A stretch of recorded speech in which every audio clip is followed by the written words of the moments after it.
livro de Oséias nessa fase. E semana que vem, permitindo o Senhor, o reverendo Sam estará finalizando. Hoje, o capítulo 13 continua a mesma dinâmica do julgamento divino estando às portas, do julgamento divino estando vindo sobre o reino do norte e o profeta mostrando essa realidade de pecado do povo hebreu.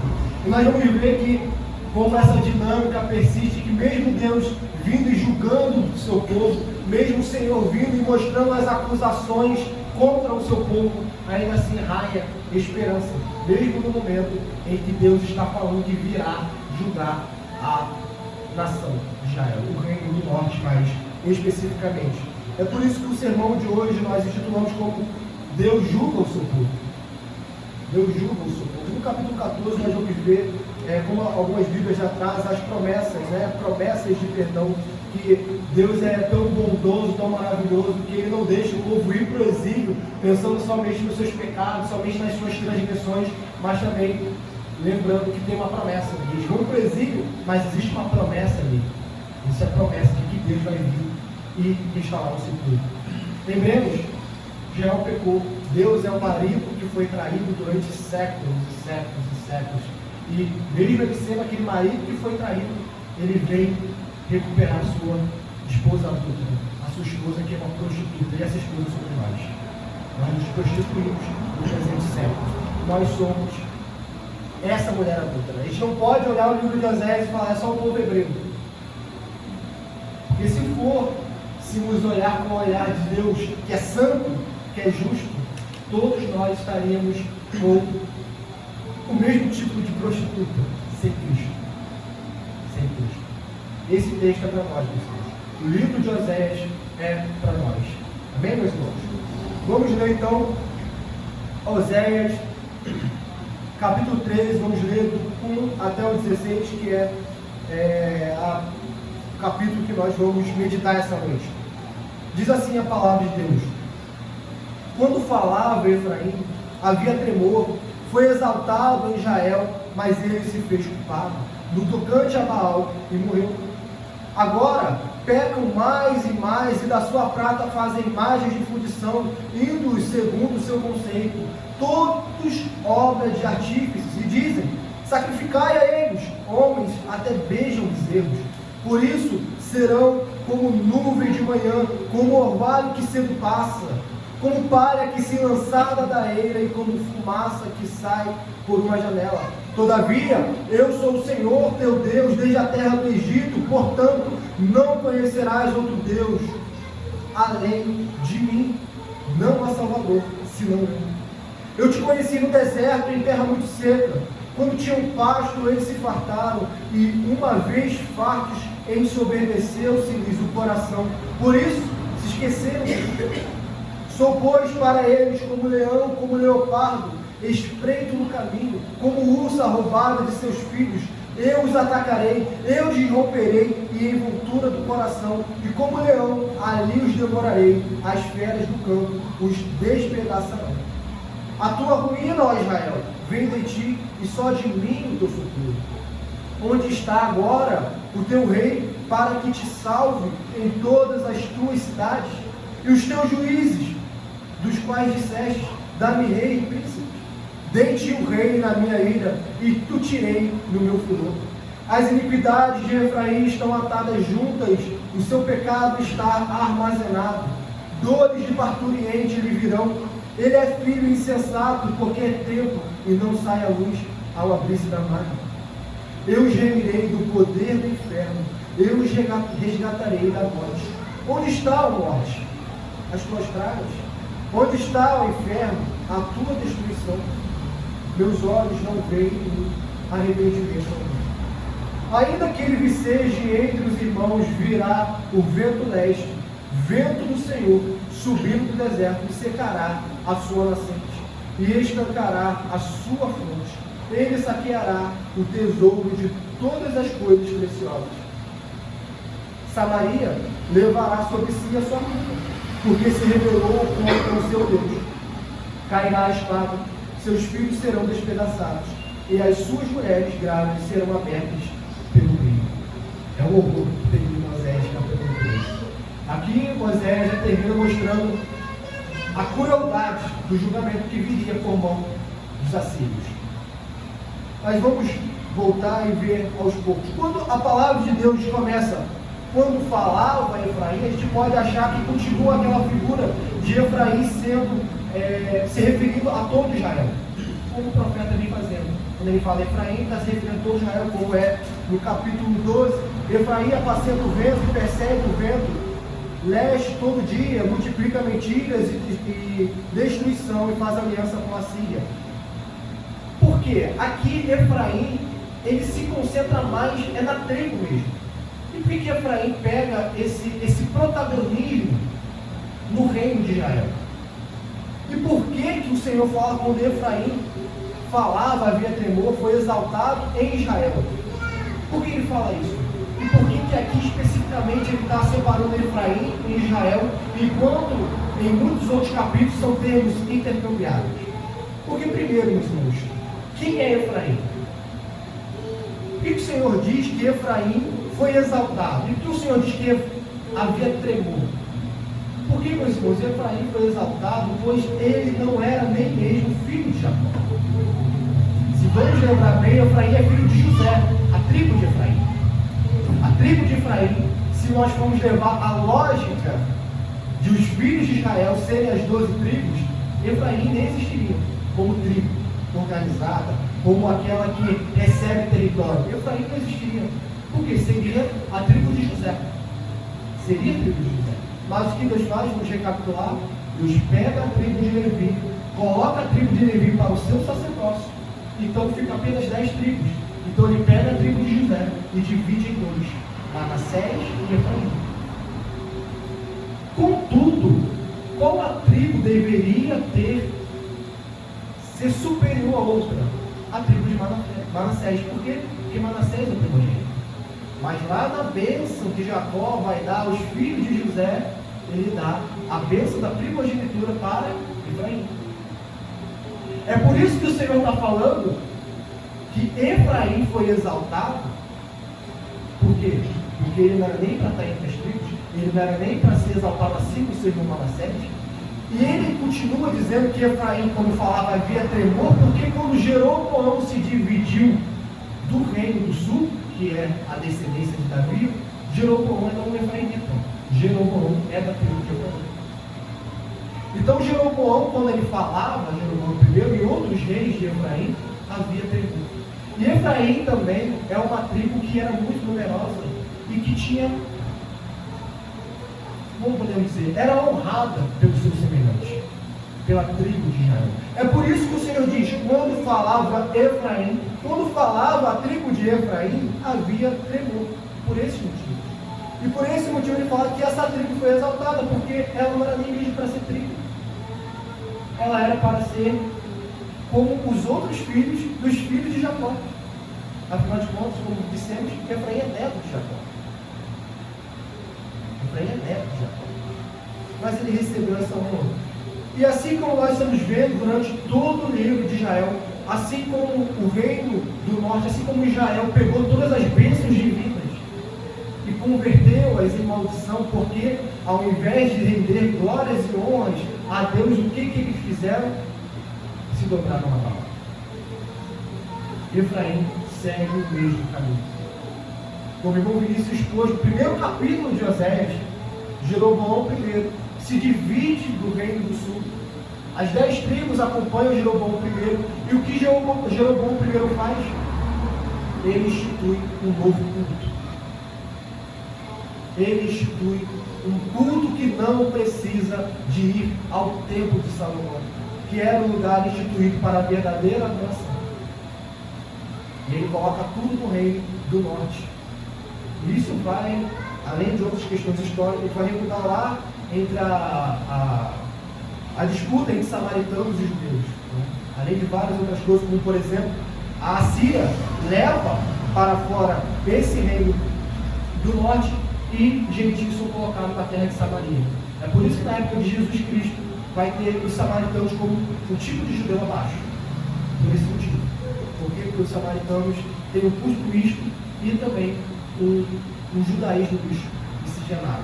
E quando as outras tribos, ou melhor, a tribo de Judá, era mais pura dos judeus. Hein, meus irmãos? Só fazer essa recapitulação para a gente entender, como Vinícius já expôs no capítulo 1. Quando falava Efraim, havia tremor. Foi exaltado em Israel, mas ele se fez culpado no tocante a Baal e morreu. Aqui a morte é a morte à semelhança de Adão. Como assim? É a morte espiritual, não é a morte física. Se nós voltarmos, ele vai falar, por exemplo, no capítulo 6, do verso 7, que Israel transgrediu a aliança como Adão. Como Adão. Lá em Oséias 6, 7, ou seja, assim como Adão transgrediu a aliança e morreu espiritualmente, Efraim, do mesmo modo, transgrediu a aliança e morreu espiritualmente. Morreu para Deus. Já não havia mais culto verdadeiro, já não havia mais uma devoção verdadeira, já não havia mais o crente verdadeiro de maneira nacional. Claro, sempre há algo remanescente. E o Senhor continua.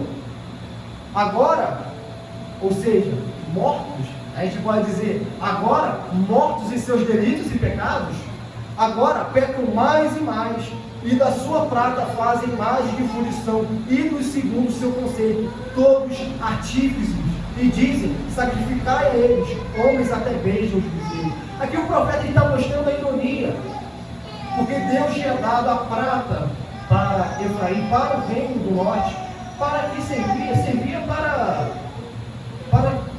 fazer estudos, como nós temos em reis, para a economia local e para tudo que servisse para a vivência humana. E o que os homens fazem? Os homens pegam a dádiva divina, eles pegam as bênçãos que Deus dá, e eles, com o conceito da sua própria mente, como diz aqui, segundo o seu conceito, segundo a loucura do seu coração, segundo a estultícia humana, eles constroem ídolos e eles se dobram a esses ídolos. Os ídolos que eles mesmos fizeram. E o profeta está sendo irônico. Ele está falando, vocês mesmos fazem esses ídolos, vocês mesmos encomendam, e depois vocês se dobram a eles. E depois vocês até beijam e veneram essas imagens. O profeta está mostrando a ironia e o pecado. A ironia e o pecado. E ele deixa bem claro da onde vem esse pecado. Da onde que vem? Do conceito humano. É por isso que nós sempre dizemos que o culto, porque aqui é culto, o culto ele tem que ser sempre baseado na palavra de Deus. O que é prescrito, não o que é meu desejo. Porque o conceito humano, aquilo que nós acreditamos que seja melhor, é a idolatria. Aquilo que o homem acredita que facilitará a adoração, facilitará o entendimento, leva a idolatria.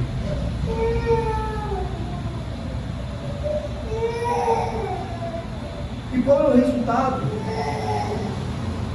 do homens até beijarem bezerros?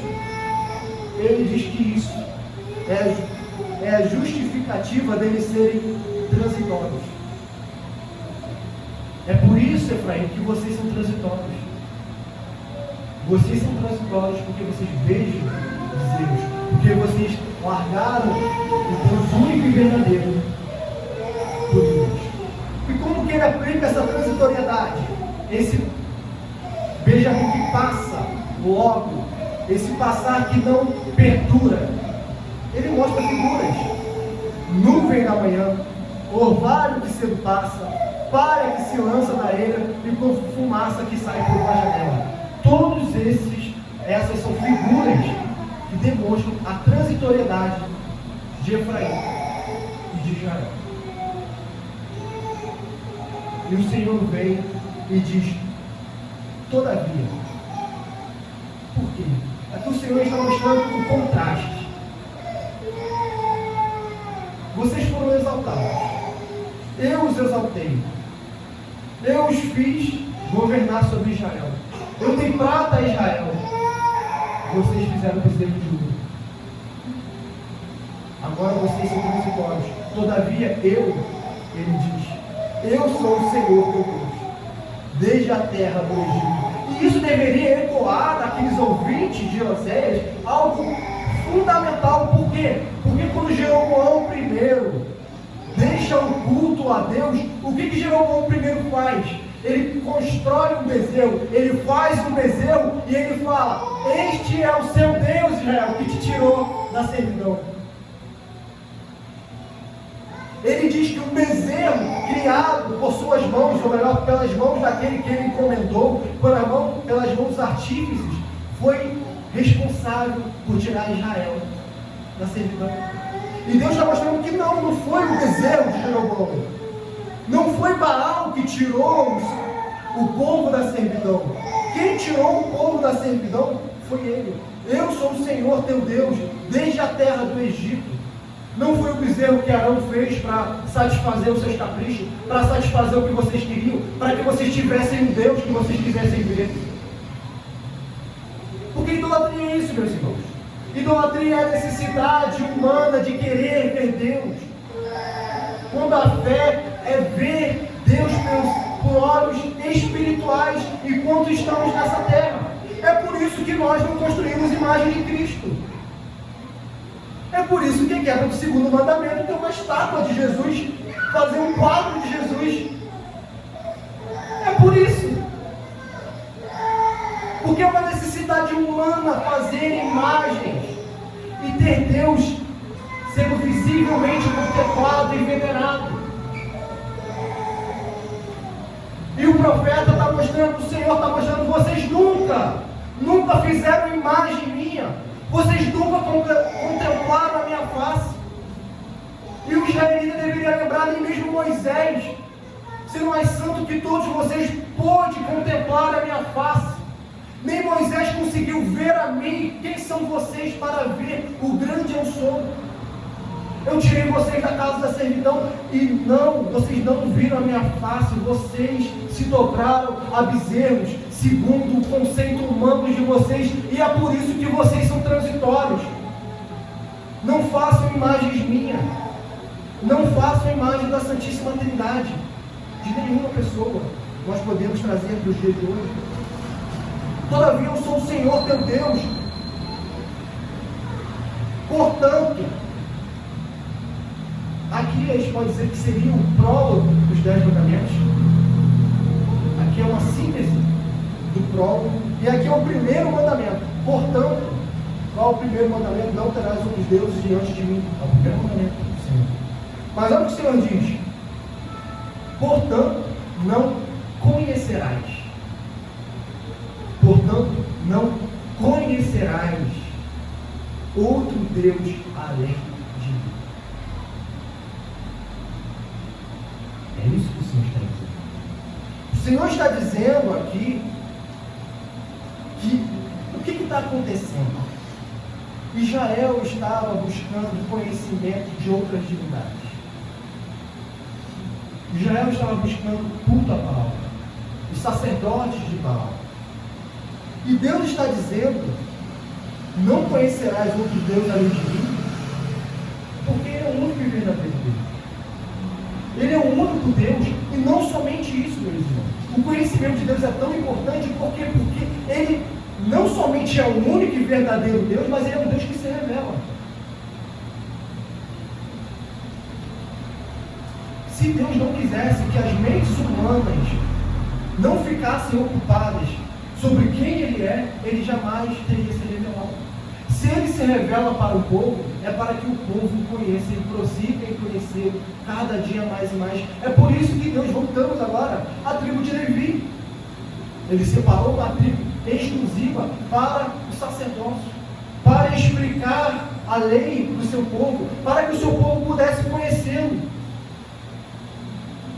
para que o povo pudesse conhecer a Ele e não precisar ficar tateando, como se ele não soubesse quem é o único e verdadeiro Deus, como se ele não soubesse quem é o Deus verdadeiro. É Baal? Quem é o Deus verdadeiro? Eu não sei. Não, o Senhor está dizendo: eu vos revelei, eu te tirei do Egito, eu mostrei os meus mandamentos, eu mostrei os meus feitos. Portanto, não conhecerás outro Deus além de mim, porque não há Salvador senão eu. Porque não há Salvador senão eu. Israel, se dependesse de Baal, vocês estariam no Egito. Se dependesse do bezerro que vocês fizerem e atribuíram aquele bezerro a mim, vocês estariam no Egito. Vocês ficaram 400 anos no Egito. Eu, por minha exclusiva bondade e benevolência, porque eu honro a minha aliança, eu vos tirei da casa da servidão. Eu sou o seu Salvador. E é isso que vai ficar latente aqui. E agora o Senhor vai mostrar que Ele é o Salvador de Israel, mas Ele é o Salvador rejeitado. Ele é o Salvador que se revela para Israel, mas Israel rejeita esse Salvador por todos os dias. Ele prefere Baal. Ele prefere o conceito que ele fez na mente iníquo a ele. E o Senhor vai mostrando. Eu te conheci no deserto, em terra muito seca. Quando vocês começaram a se dobrar a Baal? No versículo 6, quando eles estavam fartos. Quando eles estavam na casa da servidão, eles eram servos dos egípcios e servos dos deuses falsos do Egito. E Deus o conheceu no deserto. E aqui esse conhecimento aqui, a primeira figura é o Senhor tirando eles do Egito, porque Ele conhece desde a terra do Egito. E agora a segunda figura é já passar o Mar Vermelho. É já passar todas aquelas 10 pragas e o Senhor sustentando o povo. O Senhor chamando o povo para um relacionamento íntimo com Ele. Em terra muito seca. Quando tinham pastos, eles se fartavam. E uma vez fartos, ensoberbeceu-lhes o coração. Por isso, se esqueceram de tudo. Esqueceram daquele que os salvou. Esqueceram de quem deu os pastos verdejantes. O versículo 7, meus irmãos. O versículo 7, o Senhor agora assume um papel. O Senhor tem mostrado aqui a sua benevolência. O Senhor tem mostrado que Ele é o Salvador de Israel. O Senhor tem mostrado o seu caráter. O Senhor tem mostrado que Ele exaltou Israel. E agora no versículo 7, o Senhor está dizendo que Ele vai assumir um papel. Ou melhor, que Ele já assumiu um papel. Qual o papel? Leão, leopardo, ursa e fera do mundo. Essas são as 4 figuras. Essas são as 4 figuras. De Salvador de Israel, agora para essas 4 figuras. Como leão, como leopardo, espreito no caminho. O que o Senhor está querendo dizer? Israel é uma presa. Ela está andando no caminho e ela não está vendo o leopardo. Ela não está vendo o leão. E repentinamente, o ataque do leão virá.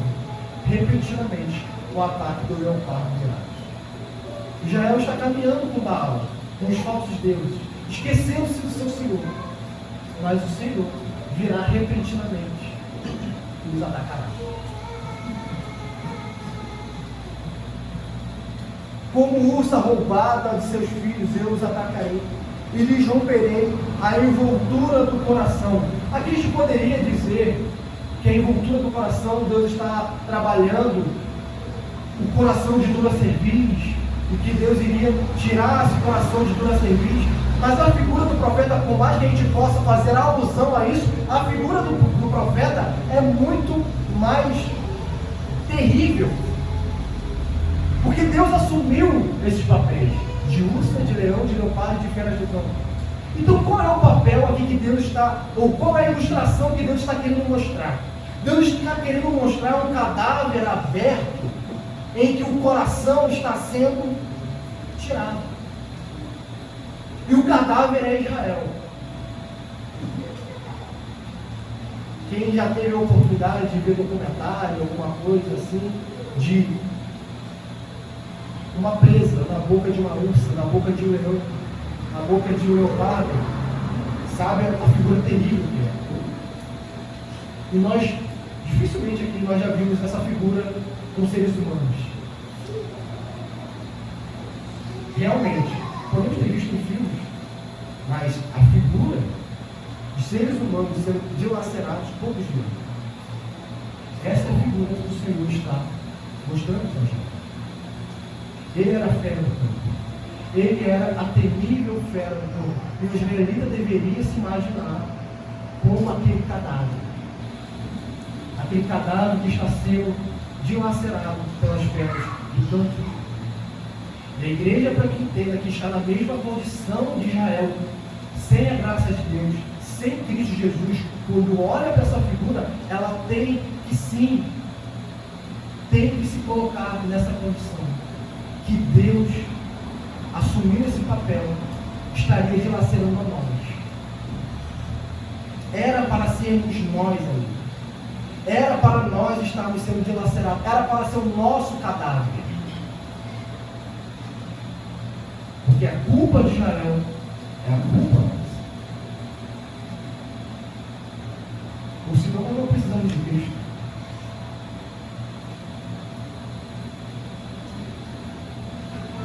O Senhor não está falando apenas para Israel. E aqui vem novamente o versículo 9. O Senhor mostrando. Porque agora nós entendemos que é uma figura realmente terrível. É uma figura tão terrível que poderia surgir objeção por parte dos ouvintes.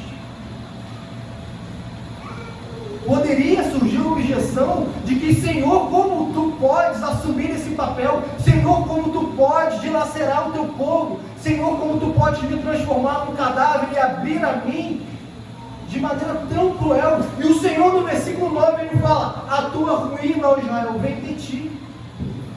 Não culpem a mim. Eu estou assumindo esse papel. Eu estou assumindo esse papel porque eu sou justo.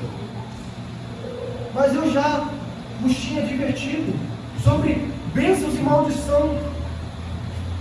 Nós firmamos uma aliança de bênçãos e maldição. E eu vos tinha dito que se vós fosseis conforme a minha aliança, viriam bênçãos para vocês. A quem é puro, o Senhor se mostra puro. Agora os ímpios do Senhor o trata conforme a sua piedade.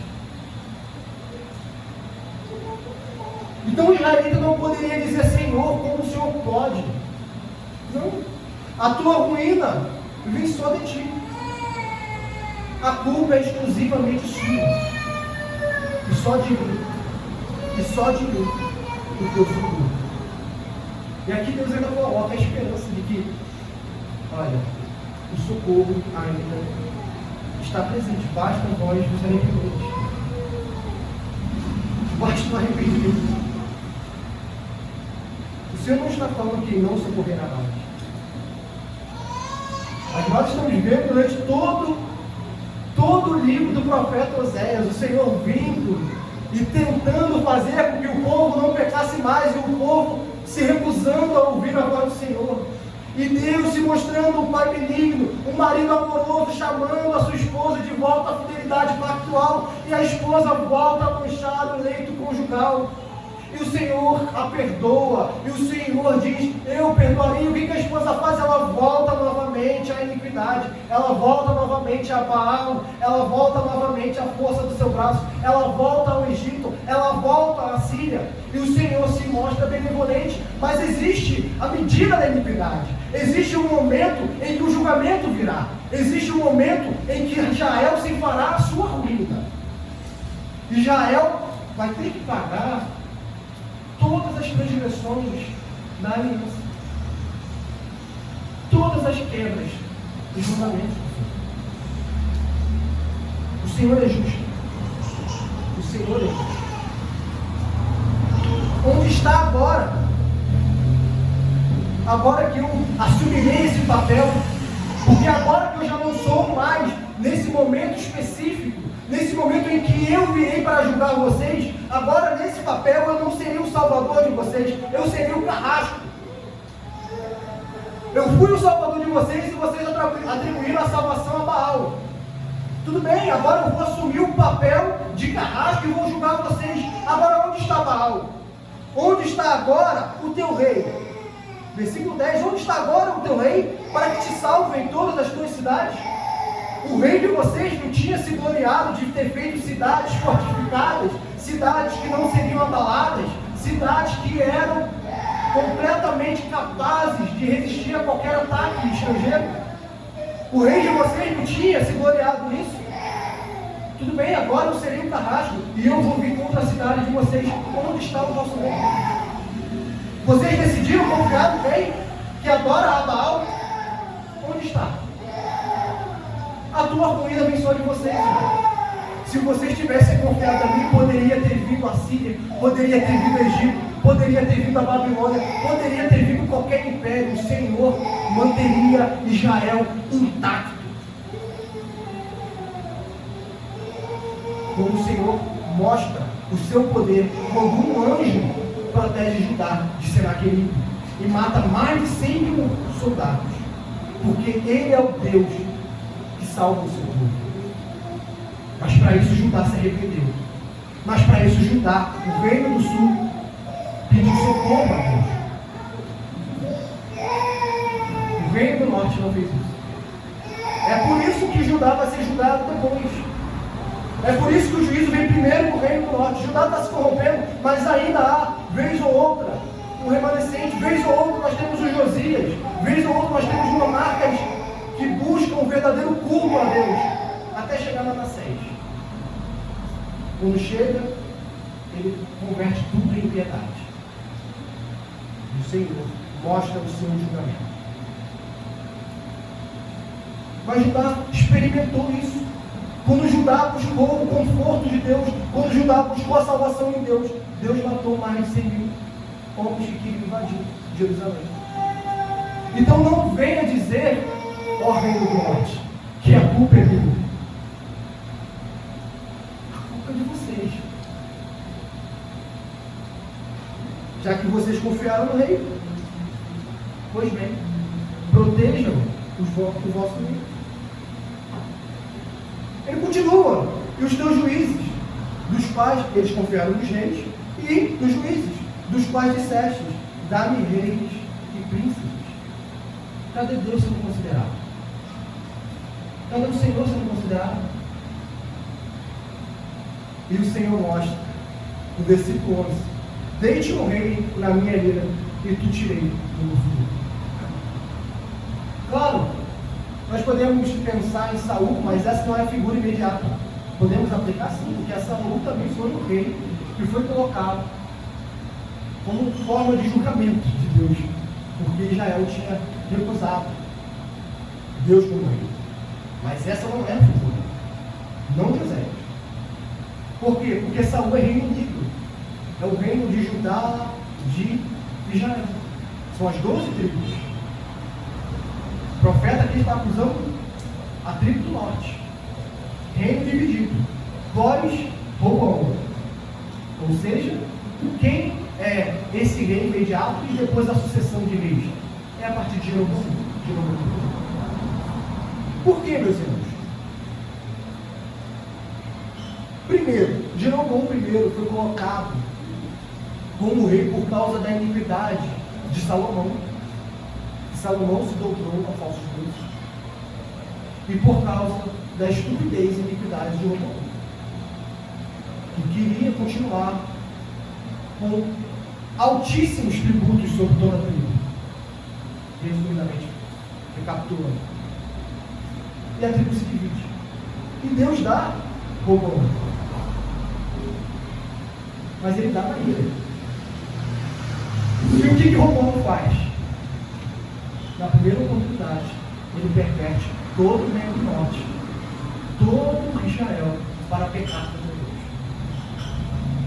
Então, de fato, eu vos dei o reino, mas foi na minha. e tu tirei o meu furor. Meus irmãos, quando Roboão colocou encargos pesados, o povo quis separar-se. Mas por que o povo não quis se separar quando Salomão se dobrou aos falsos deuses? Por que o povo não quis se separar quando, ou melhor, para voltar para o reino de Davi, da linhagem de Davi, quando Roboão pecou contra Deus, dizendo: este bezerro é o Deus que te tirou da terra do Egito? Por quê? Por iniquidade. Porque o bolso, assim como é hoje em dia, o bolso dos israelitas era mais importante do que o culto ao verdadeiro Deus. O dinheiro era mais importante. Então é justificável para o israelita se dividir porque eu estou pagando altíssimos impostos. Mas se Deus não está sendo honrado pelo meu monarca, aí eu não vou me dividir não. Aí eu estou pagando impostos baixos.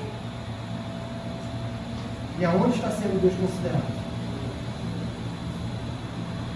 Isso é desde o começo do reino de Deus. É desde o começo da divisão dos territórios. Quando Roboão, vamos dizer, o cenário ideal de uma nação piedosa, quando Roboão, ou melhor, quando Jeroboão se dobrou aos deuses falsos, era para o povo ter buscado e ter clamado para que o culto puro fosse novamente estabelecido em Israel. Eles aceitaram. A gente volta aqui no versículo 2 e pecam mais e mais. E pecam mais e mais. E fica séculos pecando. O Senhor, na sua longanimidade, tolera. E dá até mesmo vitórias para essa igreja. E o povo não atribui isso a Deus. Atribui a Baal. Atribui a força do rei. Atribui ao exército de Israel. Atribui às alianças políticas. Mas vamos atribuir ao Deus verdadeiro. E Deus diz: deixe o rei na minha língua, e tu tirei o meu furor. Ele prossegue, versículo 12. As iniquidades de Efraim estão atadas, juntas, o seu pecado está armazenado.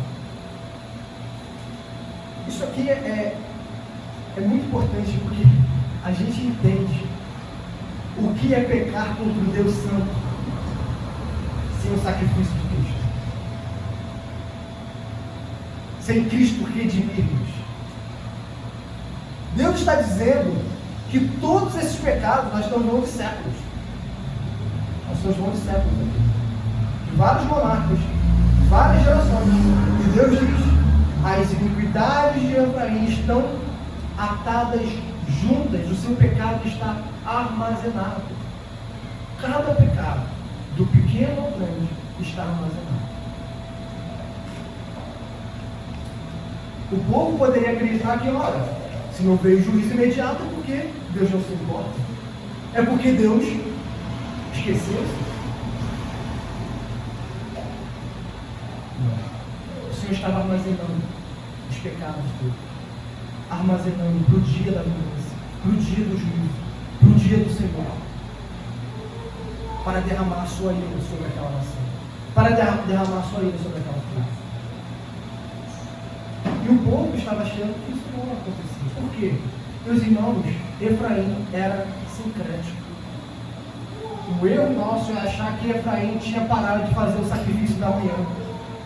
Pararam de fazer o sacrifício da tarde. Eles continuavam com os sacrifícios. Eles continuaram colocando a mão sobre o cordeiro, colocando a mão sobre o bezerro, suas ofertas. Claro, sem a tribo de Levi, mas continuaram fazendo isso. Eles achavam que o rito externo, apenas aquilo, não importando o secretismo religioso, ou seja, a adoração de mais um Deus, mais uma forma de adorar a Deus, isso é sincretismo religioso. Não importando isso, Deus estaria sendo satisfeito. Ou Deus está esquecendo o meu pecado, ou Deus está aceitando a minha oferta. Não. Nenhum nem outro. O pecado de Efraim estava sendo armazenado.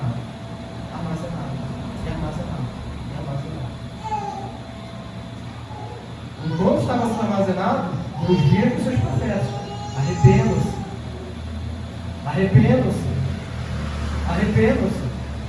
E não se arrependiam. Pecado prosseguia. Pecado prosseguia. A ponto de Deus dizer: dores de parturiente lhe virão. Dor de parto.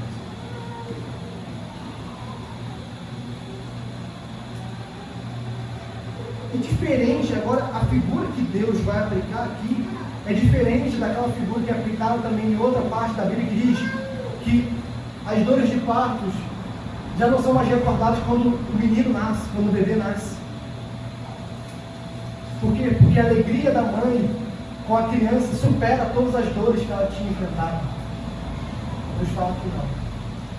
Aquelas terríveis dores de parto virão e o fim não será bom.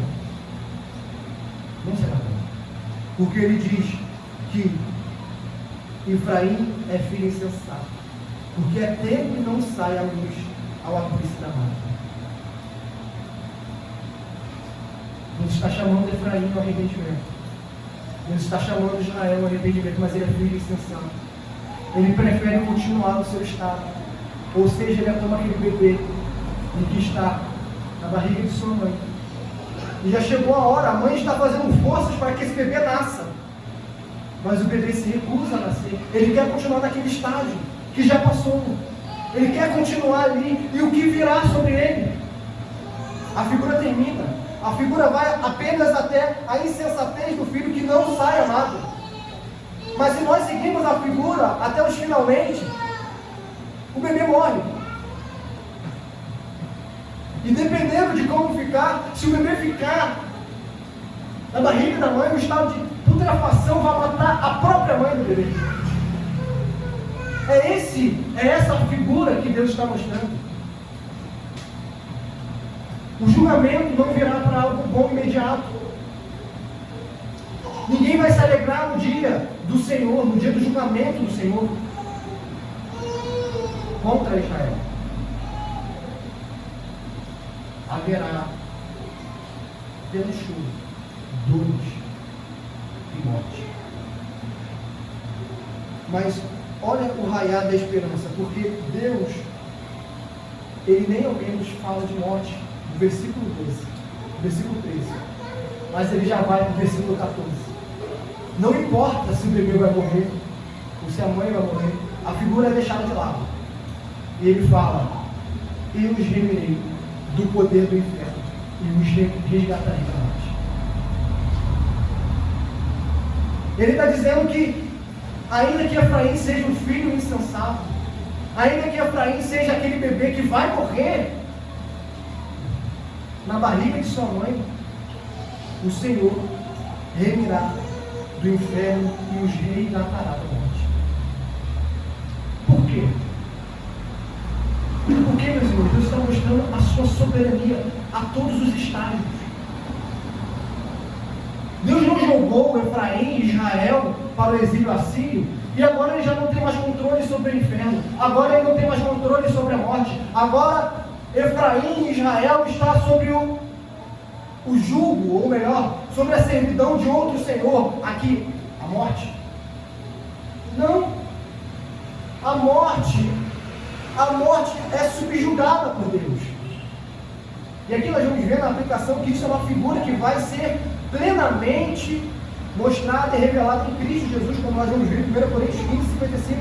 Mas aqui Deus está falando, não importa se morrerão, eu vou redimir do poder da morte, do inferno. E aqui Deus desdenha e zomba da morte. E Deus diz: onde está a morte, as tuas pragas? Onde está o inferno, a tua destruição? Onde está? Mas logo em seguida, continua a mesma realidade de um povo de dura serviço, de um povo impenitente, de um povo que não se arrepende. Meus olhos não veem em mim arrependimento algum.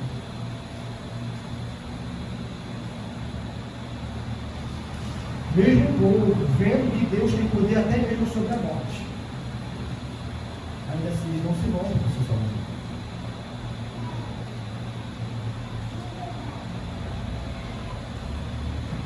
E aqui, os israelitas, os ouvintes de Oséias, aplicariam com certeza, ou poderiam aplicar esse versículo pessoalmente. Por quê? Porque esse versículo é aplicado à tribo de Efraim. Certo? As iniquidades de Efraim. Quem é o filho que morre no ventre materno? Efraim. Remirei do poder e resgatarei da morte. Efraim. Do Israel, no sentido geral. Como nação. Ou seja, uma figura a ser aplicada. Israel seria para o exílio assírio, mas ele seria resgatado. Mas há uma outra realidade individual que o israelita poderia aplicar. Por quê? Quando o juízo vem sobre o reino do norte, meus irmãos, quem padece? Os justos e injustos. A gente não pode achar que a totalidade do reino do norte era de injustos. Deus sempre tem o seu remanescente. Deus sempre tem o seu remanescente. Até mesmo no reino do norte. Era pouco, de fato, era pouco. Mas Deus tinha o seu remanescente. E o remanescente, quando ele visse o exército assírio destruindo as muralhas da cidade, vendo a morte iminente, vendo que ele seria capturado e morto, vendo que a sua família, a sua esposa, padeceria, como está no versículo 16, ou seja, seriam despedaçadas, as grávidas seriam abertas pelo meio, os filhos seriam também despedaçados. Qual era a esperança do remanescente fiel? Que ainda não está com plena revelação. Não está. Está oculto no público de Oséias. Nós temos a plena revelação, porque Cristo revelou para nós. O remanescente fiel, aquele que se arrependesse, ele poderia, ao ver o exército assírio, dizer: Senhor, eu não sei como tu cumprirás o que Oséias disse, mas eu sei que o Senhor vai me redimir da morte. Eu irei morrer. Eu irei padecer. Os meus filhos vão padecer. A minha esposa irá padecer. Mas, Senhor, lembra-te da tua promessa. Lembra-te do que o Senhor disse aos anjos. Lembra-te do que o Senhor disse a nós. A esperança. A esperança. Até mesmo quando Deus vem julgar o seu povo, tem esperança. Tem esperança. O julgamento para o povo de Deus é um julgamento diferente dos outros. E ele prossegue, versículo 15. Ainda que ele quem? Efraim. Ainda que ele seja, frutifique entre os irmãos, virá o vento leste. Aqui é uma referência à Síria. A Síria é o vento leste. Vento do Senhor, ou seja, a Síria é vento do Senhor. Não pense quando o juízo assírio vier, que foi acaso. O Senhor que está mandando os assírios. Ele é vento do Senhor. Subiu no deserto e secará a sua nascente, estancará a sua fonte, ele saqueará o tesouro de todas as coisas preciosas. Samaria que é um outro lugar importante de culto pagão, que é reiteradamente dito em Oséias. Samaria levará sobre si a sua culpa. Aqueles pecados armazenados agora seriam derramados a iras por causa daqueles pecados. E pecados inúmeros. Nós já trabalhamos aqui alguns pecados, como por exemplo, pessoas queimaram o seu próprio filho a deuses pagãos. a deuses pagãos, pecado de sodomia, pecado de idolatria, e vários pecados. Pecados contra as viúvas, não ter misericórdia da viúva, pecado contra os órfãos.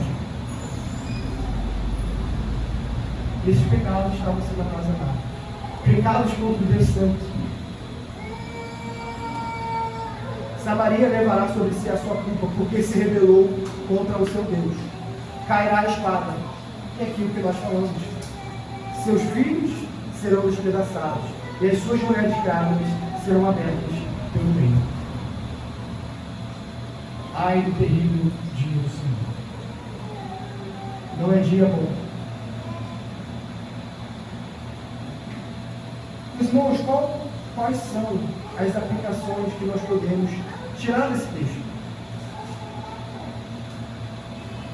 Primeiro, ao nos depararmos com esse texto, nós devemos lembrar da enormidade que temos por estarmos em Cristo Jesus. Aquilo que estava escondido no Antigo Testamento, nós sabemos, porque Cristo Jesus.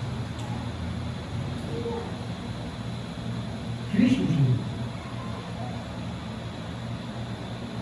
Talvez esse remanescente fiel que estivesse às portas da morte poderia clamar e dizer: eu sei que meu Redentor vive.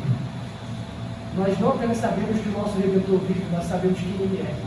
Nós sabemos que o nosso Redentor sempre caminhou. Nós sabemos que o nosso Redentor se fez homem. Nós sabemos que o nosso Redentor viveu vida humilde. Curou, sarou, pregou, morreu e ressuscitou. Esse é o nosso Deus, Cristo Jesus. E ao nos depararmos com Oséias 13, nós devemos entender que os pecados, em maior ou menor medida, mas os pecados também, nós praticamos fratura. Nós devemos entender que a salvação vem somente do Senhor. Nós devemos entender que sem o sacrifício vicário de Cristo, nós devemos entender que sem Cristo como nosso sumo sacerdote, sem a encarnação de Cristo Jesus, todos os pecados que nós praticamos desde a tenra idade até a nossa velhice estariam armazenados. Todos os pecados Deus celebraria, e quando nós estivéssemos diante do tribunal divino, todos os pecados contra o Deus Santo recairiam sobre nós. E nós padeceríamos por toda a eternidade.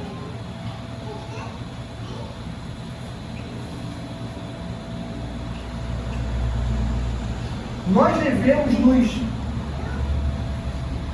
assustar, porque muitas das vezes nós somos semelhantes a Oséias. Ou melhor, ao público de Oséias.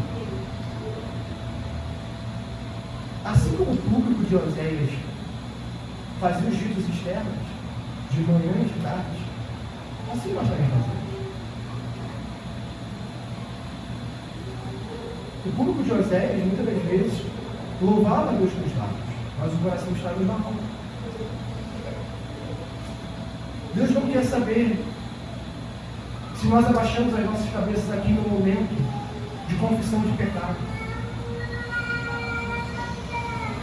Esse rito externo pouco importa. Pouco importa isso. O que importa é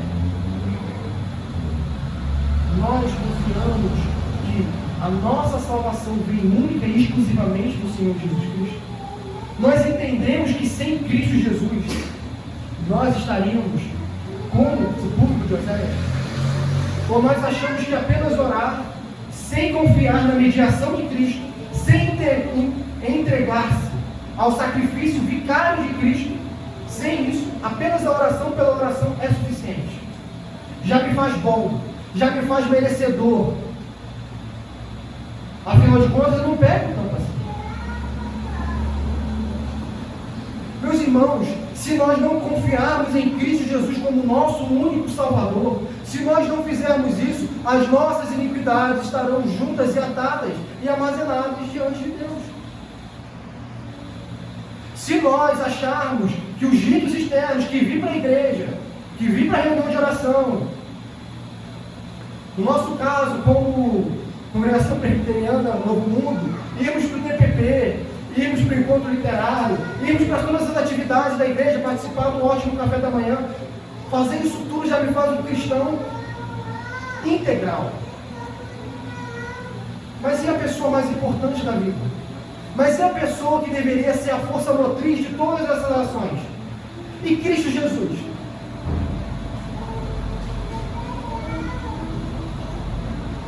Será que nós estamos vindo à igreja motivados por Cristo Jesus?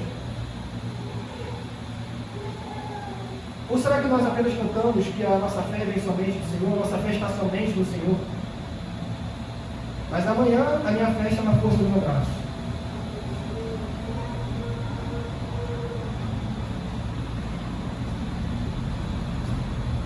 O que Efraim fez? Ele se exaltou. Se nós não confiarmos única e exclusivamente no Senhor Jesus, o nosso caminhar sem Cristo inevitavelmente nos levará para a morte. Hoje, meus irmãos, nessa data histórica de Páscoa, muitas pessoas estão hoje na igreja mortas, como Efraim estava morto, a semelhança de Adão. Eles louvam, eles cantam, eles oram, eles falam de Jesus no seu trabalho. Alguns até falam, a maioria não fala, aí deve se preocupar ainda mais se está morto ou não. Mas alguns até falam, mas são mortos.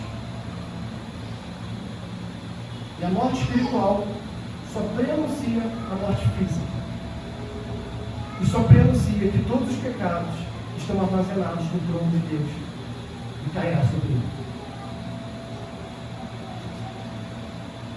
Cristo Jesus, a entrega a Cristo Jesus não é uma vez na nossa vida. Não é quando eu me converti. Quando eu me converti, eu chorei. Quando eu me converti, eu me entreguei a Cristo. Então agora é Cristo mais a minha força.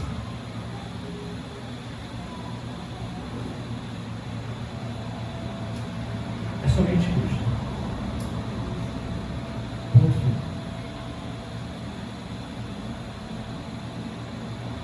Segunda aplicação, meus irmãos. Como nós vimos, Efraim tinha esquecido o conhecimento de Deus. Nós devemos buscar conhecer a Deus por toda a nossa vida, com todas as nossas forças e com todo o nosso entendimento. Agora, buscar quem? A Deus. Buscar a Deus significa buscar a Deus como Ele se revelou. Deus não se revelou através de imagens. Não importa quão bonita seja uma pintura de Jesus, não é Jesus. E é uma quebra do segundo mandamento. Não importa. Não importa. Deus não quis ser visto por nós. Quem viu Jesus? Que pessoas do primeiro século viram Jesus. Eles viram. Mas nós não sabemos como era Jesus. Nós não sabemos como era a pele dele. Nós não sabemos como era o cabelo dele. Nós não sabemos. Conhecer a Jesus é conhecer o Jesus da Bíblia, em que se oculta.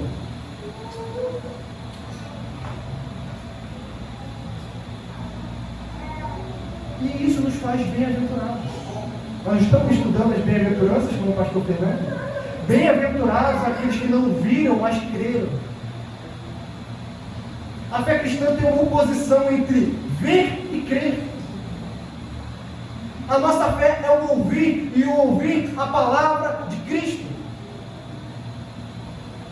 Ao usar imagens como auxílio, é o versículo 2, é conceito humano. Achar que a palavra de Deus não é suficiente.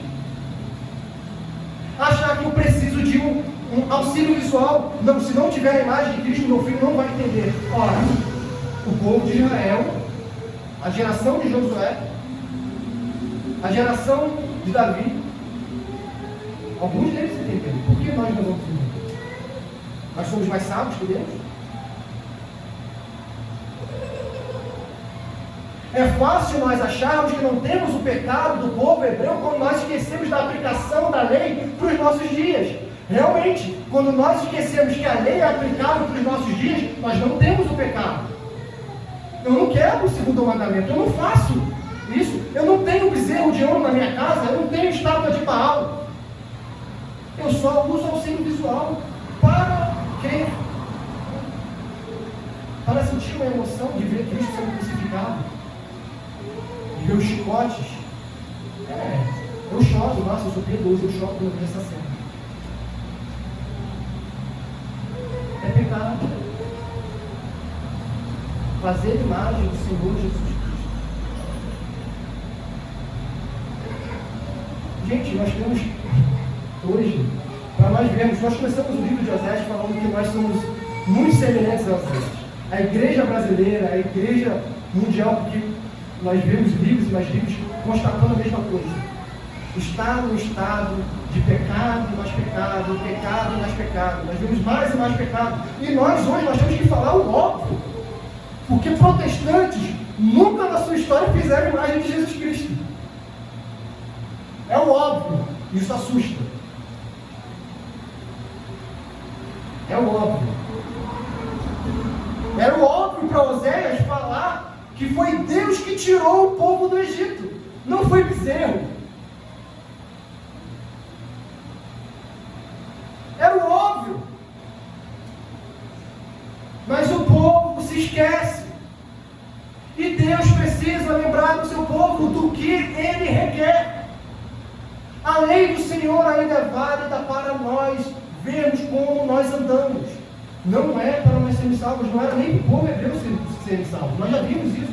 A lei jamais foi para alguém ser salvo por intermédio da lei. A lei foi colocada para vermos como nós precisamos de um Salvador. E depois de encontrarmos esse Salvador, conduzir as nossas vidas buscando andar em santidade, conforme um padrão moral. Os 10 mandamentos. E nós esquecemos disso. E nós esquecemos. E nós somos expostos e nós esquecemos. E passa um dia, passa outro dia, e nós esquecemos. E nós não buscamos conhecer a Deus. Quem não busca conhecer a Deus tem que se preocupar. Não há segurança na Bíblia para aqueles que não buscam conhecer a Deus como Ele se revelou. Como Ele se revelou. Nele habitava corporalmente a plenitude da divindade. Em Cristo Jesus. Busquemos conhecer a Cristo pela palavra. Pela palavra. Apenas pela palavra. Busquemos ensinar os nossos filhos pela palavra.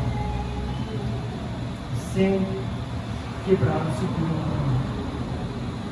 Sem fazer imagem de Cristo Jesus.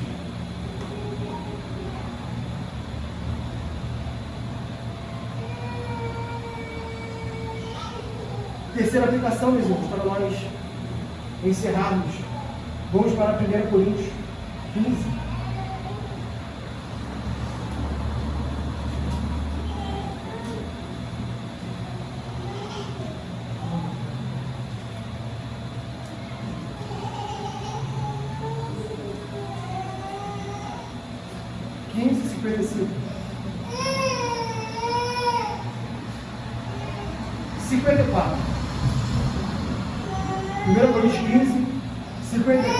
Até o versículo 58. E quando este corpo corruptível se revestir de incorruptibilidade, e o que é mortal se revestir de imortalidade, então se cumprirá a palavra que está escrita: tragada foi a morte pela vitória. Onde está a morte? Onde está a morte? A tua vitória. Onde está, ó morte, o teu aguilhão? O aguilhão da morte é o pecado, é a força do pecado, é a lei. Graças a Deus que nos dá a vitória por intermédio de nosso Senhor Jesus Cristo. Portanto, meus amados irmãos, sede firmes, inabaláveis e sempre abundantes na obra do Senhor, sabendo que no Senhor o vosso trabalho não é vão. O que estava oculto em Oséias, o que estava apenas escondido, em Cristo Jesus é plenamente revelado. A promessa que Deus fez para o povo dele, Ele fez para todo o povo dele. Nós devemos entender que o nosso trabalho não é bom. E por que o apóstolo Paulo termina isso? Por que termina assim, falando da ressurreição dos mortos? Porque nós somos semelhantes àquele remanescente fiel, que o juízo virá sobre nós, e nós morreremos. Talvez não o juízo assírio, mas o juízo do pecado de Adão. O pecado de Adão nos condenou. Nós devemos morrer. Nós devemos morrer.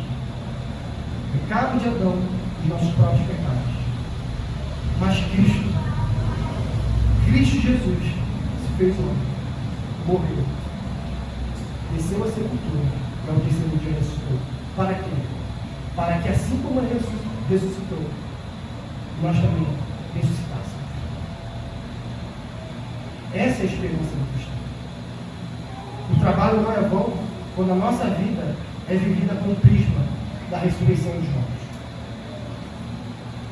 A fé cristã não garante bênçãos aqui e agora.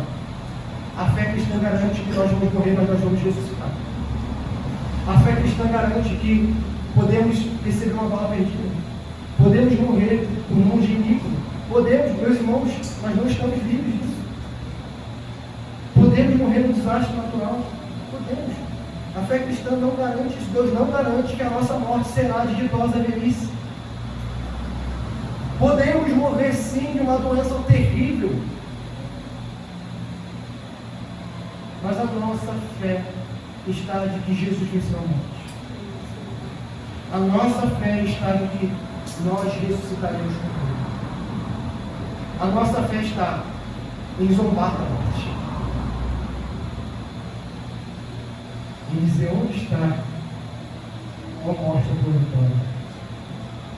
Onde está a morte pela vida.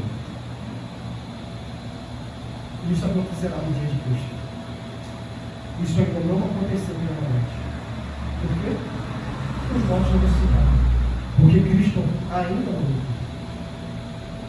Mas o apóstolo Paulo diz: nós seremos ressuscitados.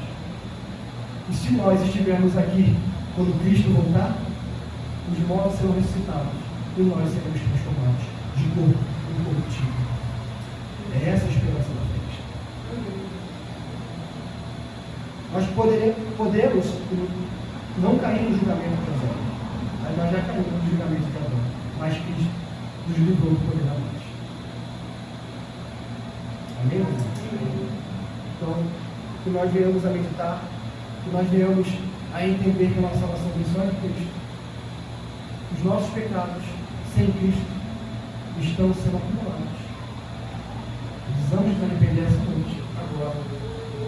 E uma vez que nós nos arrependemos, busquemos a conhecer Deus, a Trindade Santa, como Ele se revela, e esperar a esperança da ressurreição dos mortos, de estarmos com Cristo, corpo e alma, para toda a eternidade, em novos céus e nova terra. Vamos orar.